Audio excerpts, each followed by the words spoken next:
Die vriendelike ballerina. Bella is mal oor balletklas. Ballet is vir haar 'n fees. Die klas oefen vir 'n konsert en Bella gaan die ster daarin wees. Die balletjuffrou kom sê vir Bella, hier's 2 nuwe kinders, Adria en Timothy. Bella, sal jy hulle wys wat om te doen en mooi na hulle kyk, asseblief? Timothy is klein en Adria is skaam, maar Bella sê, hallo julle, kom in.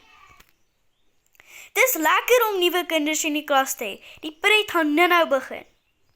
Bella wys hulle waarom hul baadjies staan en hoe alles werk in die klas. Sy help hulle om met almal maats te maak en sommer gou in te pas. Maar 'n rukkie gelede, as jy Bella vir hulp gevra het, sou sy net sê, nee, jammer, ek kan nie. Weet jy dan nie, ek is die sterballerina? Ek is te besig. Moet my nie weer pla. Bella het alleen in die kolle gedans. Sy het so helder soos 'n ster geskitter. Maar wanneer die ligte afgegaan het en die konsert was verby, was Bella eensaam en bitter. En toe besef Bella, hoe dom van my. Alleen is wraggies nie pret nie. Het is aklig om die ster van die konsert te wees as jy geen vriende het nie. Kyk hoe dans Bella nou saam met haar maats.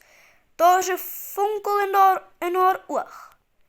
Adria dans lig soos 'n veertjie. Timothy is kort, maar hy spring baie hoog. Kort voor lank breek die groot aand aan. Die konsert begin oor 'n rukkie. Sterkte Bella, sê Adria. Jy's 'n ster, en sy gee haar 'n drukkie. Bella spring op die verhoog. Sy dartel en draai. Al die ma's en pa's skree, hoeree! Dis lekker om die ster van die konsert te wees. Maar dis selfs lekkerder om vriende te hê. So glo maar vir Bella. Die sterballerina, wees vriendelik en gaaf. En onthou, die lewe is soveel meer pret as jy vriende het wat van jou hou.